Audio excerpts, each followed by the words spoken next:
और तेरा मंजिल है, किसी और तेरा मंजिल, किस ओर जा रहे हो, अनमोल तेरा जीवन तुम्हें गवा रहे हो, अनमोल तेरा जीवन तुम्हें गवा रहे हो, किस ओर तेरा मंजिल है, किस ओर तेरा मंजिल, किस ओर जा रहे हो, अनमोल तेरा जीवन तुम्हें लुटा रहे हो।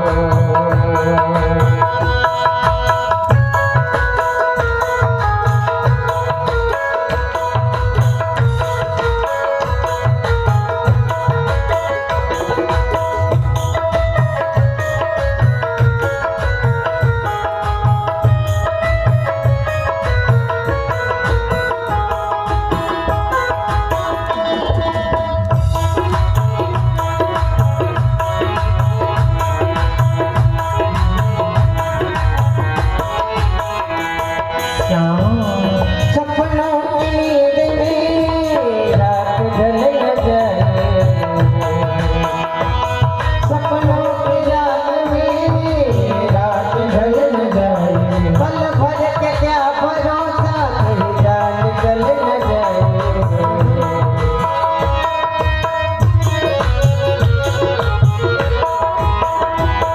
दिल दीदी है सांसों लुटा रहे हो, दिल दीदी है सांसों लुटा रहे हो, किस ओर तेरा मंजिल है, किस ओर तेरा मंजिल, किस ओर जा रहे हो, अनमोल तेरा जीवन तुम्हें गवा रहे हो, अनमोल तेरा जीवन तुम्हें गवा रहे हो, अनमोल तेरा जीवन तुम्हें लुटा रहे हो, अनमोल तेरा जीवन तुम्हें गवा रहे हो। ये मानव शरीर शत्रु बनाने के लिए नहीं है, काम क्रोध मद लोभ को मिटाने के लिए है, मोक्ष प्राप्त करने के लिए है। अनमोल यह जीवन है। सौभाग्यशाली मानिए महाराज की अन्य कोई प्राणी नहीं बनाए, अन्य कोई जानवर नहीं बनाए, अन्य कोई जीव नहीं बनाए। परमात्मा ने हमें 84 लाख योनियों में सबसे सुंदर योनि है मानव योनि। बड़े भाग मानुष तन पावा, सुर दुर्लभ सदग्रंथ गावा। 83,99,999 जन्म जो है भटकने के बाद तब जाकर के 84 उंगली का यह मानव शरीर मिलता है। अब कहो 84 उंगली कैसे है तो नापिए। हर व्यक्ति अपने हाथ से 3.5 हाथ का होता है और एक हाथ में 2 बित्ता होता है तो कितना हुआ 7 बित्ता हुआ 3.5 हाथ में। और एक बित्ता में 4 4 8 4 12 उंगली हुई। अच्छा 12 सते कितना हुआ क्या भैया 12 सते 84। तो 84 उंगली का शरीर हो गया। नाप लिए, बड़ा आसान है नापना।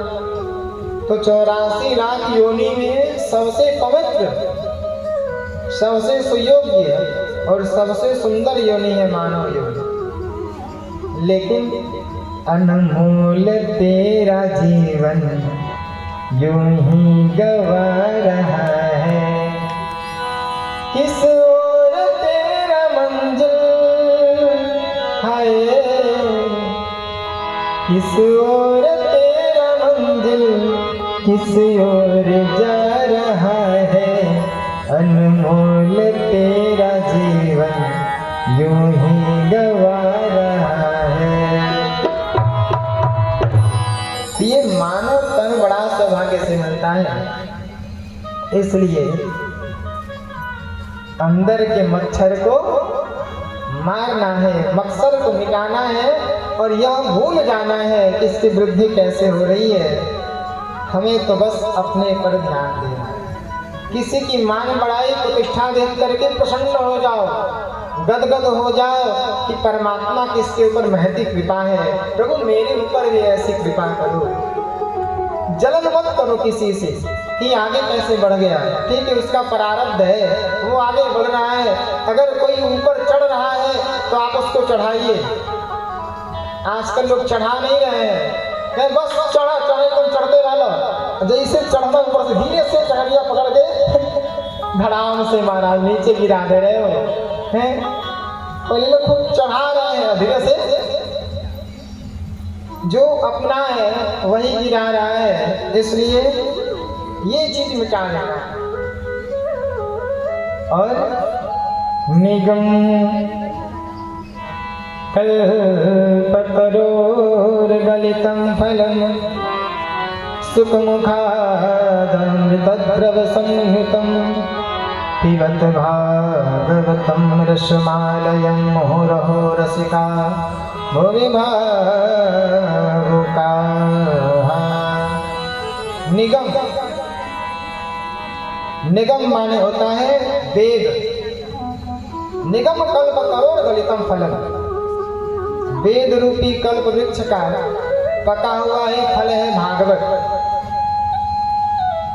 और कह रहे हैं पीबत भागवतम, भागवत को सुनना नहीं है, क्या करना है, पी लेना है।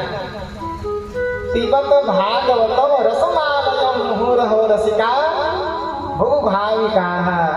और ये जो रस है ये मुखार बिंद से प्रविष्ट नहीं करेगा, कर्ण रंध्र से अंतःकरण में प्रविष्ट करेगा। इसको पीने का मार्ग क्या है, कर्ण पटल है, कान है। इसलिए मानव को कान दिया है। अच्छा देखो, ऊपर से मूड़ी, माथा, आंख, दो ही अक्षर है, कान, नाक, ओठ, मुंह, दांत, जीभ, तालु, कंठ है, छाती, हाथ, पैर। कितना अक्षर है ये सब, दो अक्षर है। तो मानव तन को परमात्मा ने बनाया भी है तो दो ही अक्षर का। और ये दो ही अक्षर क्या है, रा और म। तो मानव की अंग अंग में राम है, हर अंग में राम है। इसलिए जब यही अंग राम हो जाता है तो राम रूपी अंग को शिव जी भस्म रूप में धारण कर लेते हैं। तो निगम कल्पतरोर्गलितं, वेद रूपी कल्प वृक्ष का पका हुआ फल भागवत है। और एक बार नहीं, मुहुरहो रसिका, एक बार नहीं, 10 बार नहीं, 100 बार नहीं, जितनी बार प्राप्त हो उतनी बार कीजिए महाराज। हर बार अलग आनंद आएगा। स्वयं 239वीं कथा है ये भागवत जी की, 29 की आयु में 239वीं कथा है। विचार करना, जितनी बार कहता हूँ कुछ न कुछ बदल जाता है। अब कहाँ से बदलता है ये ना मुझे बताए ना ही इसे बताए ठाकुर को, कृपा इसी की है। अब सखा जब बलवान हो तो उसका सखा बलवान हो ही जाता है। तो जितनी बार मिल सके। एक ने कहा, गुरुदेव ये बताइए, अगर ये पका हुआ फल है तो पका हुआ जो आम है जो पक जाता है वो चू जाता है, और जैसे चूता है क्या होता है, फट जाता है। और फटता है तो क्या लग जाता है, मिट्टी लग जाती है, गंदा हो जाता है, मटी मैला हो जाता है। तो ये भी मटी मैला हो गया होगा, गंदा हो गया होगा। भाई माया का कचड़ा है, कुछ भी हो सकता है। कहे नहीं, ये डायरेक्ट नहीं आया है। यहाँ लिखते हैं शिष्य प्रशिष्यादिरूपम पल्लव परंपराया शनैर खंडमेवा बतुल्य। गुरु शिष्य परंपरा से शनै शनै भगवान नारायण की शाखा से टपका ब्रह्मा जी की शाखा पे अटका, ब्रह्मा जी की शाखा से टपका, देवर्षि नारद जी की शाखा पे अटका, देवर्षि नारद जी की शाखा से टपका, वेद व्यास जी की शाखा पे टपका, वेद व्यास की शाखा से लटका तो सुखदेव भगवान की शाखा पे टपका। तो धीरे धीरे शनै शनै शिष्य प्रशिष्याय धीरे धीरे आया है, फूटने का चांस नहीं है। नहीं जैसे कोनो फल पका हुआ लिया जाता है, एक जाली टाइप का लेते हैं लोग, बांस में लगा करके उसको करते हैं, उसी में गिरता है तो फटता नहीं है। तो ऐसे संभाल करके धीरे धीरे आया है गुरु शिष्य परंपरा से, इसलिए इसमें कोई गंदगी नहीं है। ठीक ने कहा कैसे हम माने पका हुआ है, पकने का कौन सबूत है? अक्सर पका हुआ फल जो है उसमें कीड़े लगे होते हैं, जो ज़्यादा पक जाता है उसमें कीड़े मिलते हैं, सड़ जाता है, गड़बड़ हो जाता है। तो क्या ये इसमें कोई गड़बड़ी नहीं है? कहें सुनिए, एक पूरा फील्ड हो, उस पूरे फील्ड में लाखों आम के फल को बिखेर दिया जाए, सभी फल खट्टे कड़वे बेकार सड़े गले हों, और उस लाखों में एक पका हुआ बढ़िया शुद्ध आम रख दीजिए और एक तोता छोड़ दीजिए, सुख पक्षी, पूरे लाखों फल में से उसी पर चोंच मारेगा जो पका होगा। पके शुद्ध पवित्र फल का पारखी अगर कोई है तोता है, और इसमें तो परमहंस पर ब्रह्म स्वरूप सुखदेव भगवान जैसे तोते का पोपट का ओठ लगा हुआ है, चोंच लगा हुआ है, इसमें कोई गंदगी हो ही नहीं सकती। और ये सुखदेव जी कोई और नहीं है, साक्षात महादेव ही सुखदेव हैं, दर्शा रहे हैं।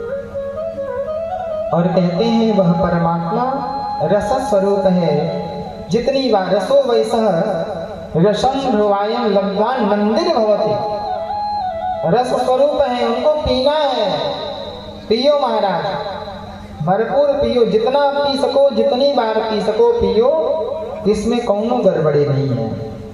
इसलिए कहते हैं, एक ने कहा अच्छा बुला किसको रहे,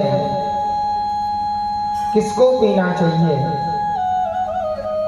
ओहो रसिका भूमि भाव कहा, आओ आओ रसिको, आओ आओ पागलो, आकर के इसका पान करो। जो भगवान के प्रेम का पागल है, जो भक्ति का पागल है, जो रसिक है, उसी को बुला रहे हैं।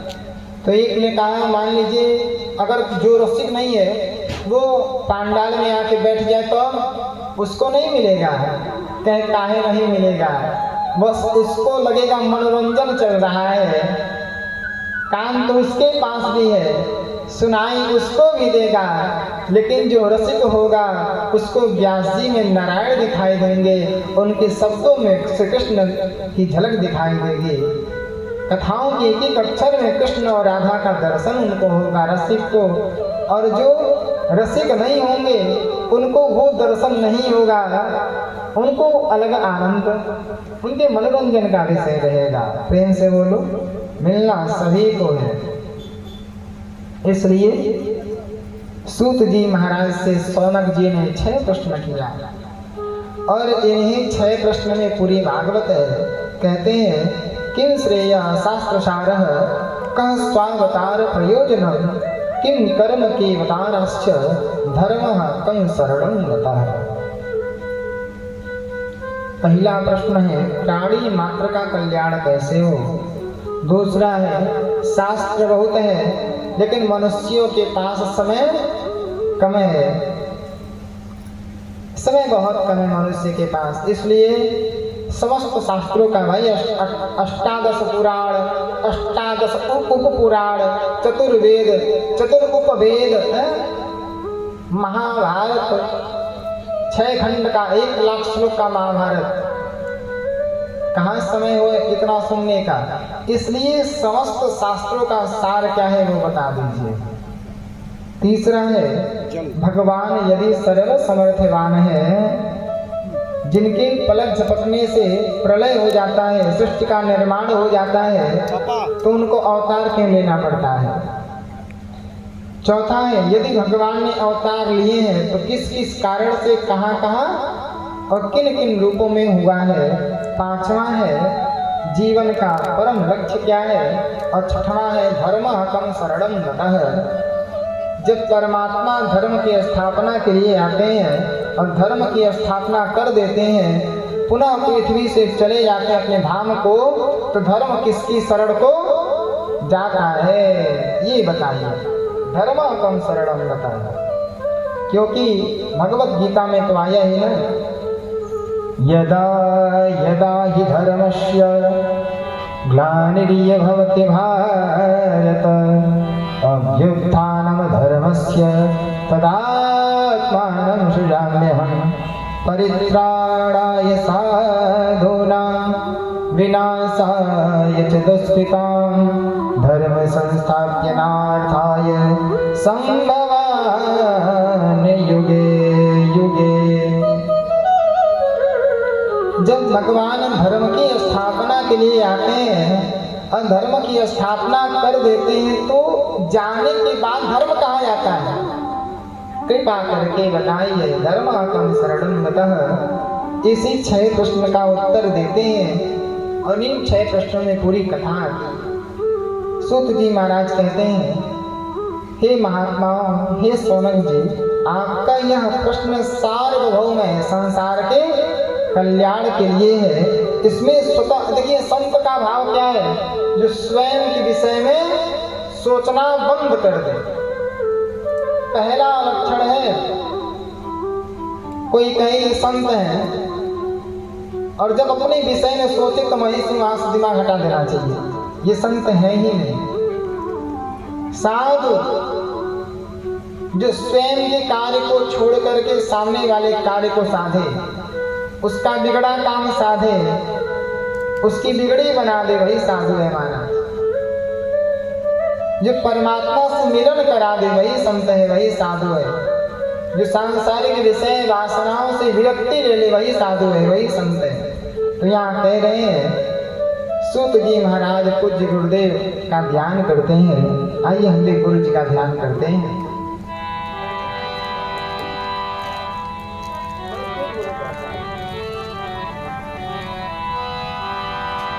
दो श्लोकों में सुखदेव जी का ध्यान करते हैं।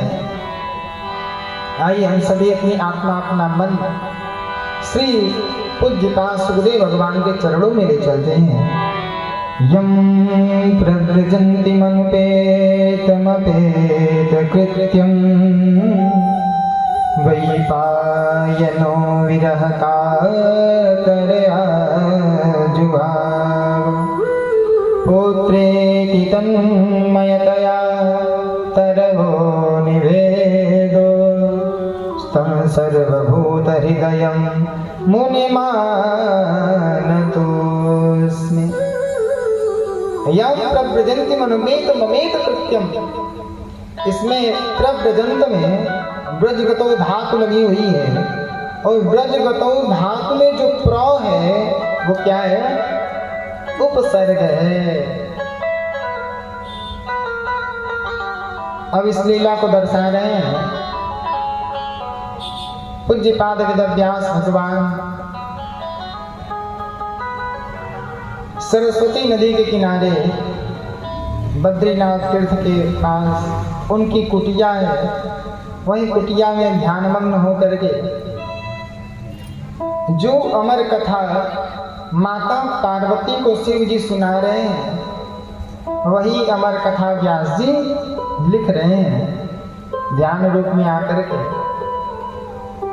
और जो शुक पक्षी अमर कथा से जीवित हो गया था, कथा की चोरी कर लिया और शिव जी ने जो मारने को दौड़ाया है, तो प्रातः काल की वेला है, वेदव्यास भगवान शिव जी का ध्यान कर रहे हैं, शिव जी का नाम जप रहे हैं उनको पुत्र रूप में प्राप्त करने के लिए। और वही शुक पक्षी दौड़ा दौड़ा बच करके भाग रहा है और वेदव्यास भगवान की पत्नी का नाम है अरणी देवी।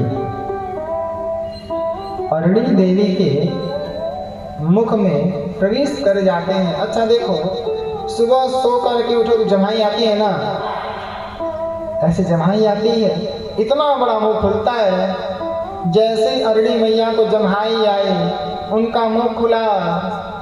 कहते हैं सरकार सुखदेव भगवान, छोटा सा सुख पक्षी, कहा बस इससे बढ़िया गुफा मिलने वाला नहीं है। तो अरणी मैया के मुख में प्रविष्ट किए, सीधे गर्भ को चले गए। शिव जी आए, अरे व्यास जी, मेरे राम का शत्रु, मेरे कृष्ण का शत्रु आपके घर में है। ये नहीं कहा मड़ई में है, पत्नी को घर कहते हैं। तो शिव जी ने वहां भी दर्शा दिया है कि पत्नी ही घर होती है। ये मकान नहीं है, इसमें पत्नी है तो ये घर, इसमें गृहिणी नहीं है तो घर नहीं है, श्मशान के समान है हमारा। प्रेम से बोलो। इसलिए कहते हैं सुखदेव भगवान मां के गर्भ में गए। व्यास जी ने शिव जी से कहा, प्रभु आप किसे मारना चाहते हो?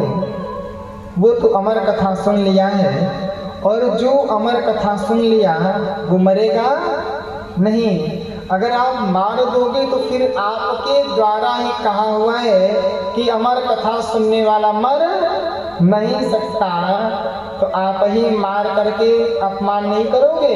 शिव जी भाई व्यास जी हैं, और व्यास जी कोई साधारण जीव तो है नहीं। कृष्ण द्वैपायन वेद व्यास भगवान श्री कृष्ण के ही अवतार हैं, भगवान विष्णु के ही अवतार हैं व्यास जी। तो जहाँ नारायण और शिव सामने हो जाए तो कहाँ तर्क में कोई जीतने वाला है। शिव जी ने प्रणाम किया। शिव जी ने कहा फिर क्या करूं? व्यास जी ने कहा, भगवान जो कथा आपने सुनाया है वही कथा मैंने ग्रंथ के रूप में प्रतिपादित किया है।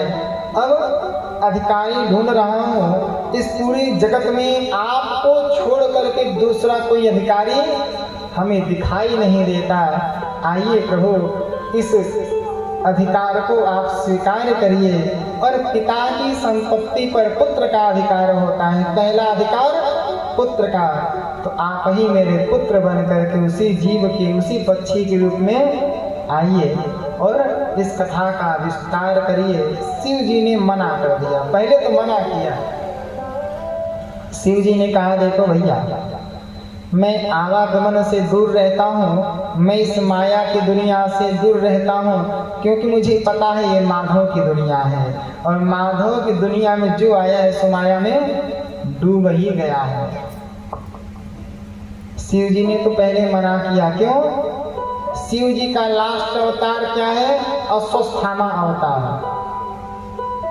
और भयंकर माया में अश्वस्थामा डूब गया था। द्रोणाचार्य पुत्र जो अश्वस्थामा है वो कोई साधारण जीव नहीं है, भगवान शिव ही अश्वस्थामा बनकर के आए हैं। ये प्रमाण मिलता है श्री शिव महापुराण में और श्रीलिंग महापुराण में, क्योंकि गुरु द्रोणाचार्य ने तपस्या किया शिव जी का और उनको ही पुत्र रूप में मांग लिया, सो अश्वस्थामा बन के आए। तो शिव जी कह रहे हैं ये तो कलयुग है, वो द्वापर था, अब ये क्या है? कलयुग है। इसमें तो और भयंकर माया रहेगी भगवान की, है और पाप रहेगा। मैं आने वाला नहीं, अपना कैलाश जिंदाबाद, वहीं से राम राम भजूंगा, हिमालय में भजूंगा, इधर आने वाला। व्यास जी ने कहा, प्रभु माया नहीं घेरेगी, बार बार निवेदन किया। तब शिव जी अरणी मैया के गर्भ में अंश रूप में प्रविष्ट हुए और 12 वर्षों की समाधि लगा लिए। प्रेम से बोलो। 12 वर्ष की समाधि के बाद गर्भ से बाहर ऐसे नहीं आए। अरणी मैया ने निवेदन किया। व्यास जी ने कहा, बेटा मैं वचन देता हूँ तुझे माया नहीं घेरेगी। तो उस बालक ने कहा, अरे जो स्वयं बेटा बेटा बेटा बेटा कर रहा है, जो स्वयं माया में पड़ा हुआ है, वो मुझे क्या वचन देगा? माधव मायापति विष्णु आकर के हमें वचन दे, माधव वचन दे तब मैं आऊँगा। भगवान श्री कृष्ण का आवाहन किए व्यास जी। भगवान श्री कृष्ण अरणी मैया के गर्भ में गए और शिव रूपी सुखपक्षी को वचन दिए कि मैं माधव हूँ, मैं तुझे वचन देता हूँ, मेरी माया तुझे पकड़ेगी नहीं। तब वह बालक माँ के गर्भ से 12 वर्ष के बाद आया। यम प्रव्रजन्ति मनपेत मपेत कृत्यम वही पायनो विरह कातर आजुभाव। व्यास जी बेटा बेटा बेटा बेटा रुक जाओ चिल्ला रहे हैं। अब 12 वर्ष का बालक नग्न अवस्था में वन को जा रहा है, वृंदावन को मधुबन के लिए ब्रज के लिए निकल गए। बेटा बेटा चिल्ला रहे हैं। सुखदेव भगवान बिना कुछ बोले लता पत्ती वृक्ष इत्यादि से सूचना दिलवा देते हैं कि किसके पीछे पड़े हो, तुम एक बार के पिता हो, हम 100 बार के तुम्हारे पिता रह चुके हैं। ये पुनरपि जननम पुनरपि मरणम पुनरपि जननी जठरे सैनम। अक्सर लोग कहते हैं अगर बाबा मर गए और कौन बच्चे का जन्म हो गया, अरे कर चेहरा तो फलाने से मिला था, लोग कहते हैं ना, इसका चेहरा तो इसके बाबा से मिल रहा है। अरे बाबा से चेहरा नहीं मिल रहा है, बाबा ही पुत्र बन करके आए हैं, पिता ही आज पुत्र बन करके आया है। सुखदेव जी भी कह रहे हैं, अपने नहीं उनका तेज वृक्षों से कहलवा रहा है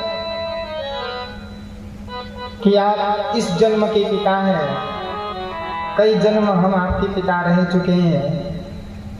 ये तो आवागमन है, ये माया है। और सीधे निकलते चले गए। व्यास जी की आंखें भर गई, वापस चले आए। यही तो माया है। कहते हैं ना, माया को सब कोई भजे, माधव भजे न कोई। एक बार जो माधव भजे सो माया चेरी हो। जो माधव को भजता है, माया उसकी चेरी माने दासी बन जाती है। प्रेम से बोलो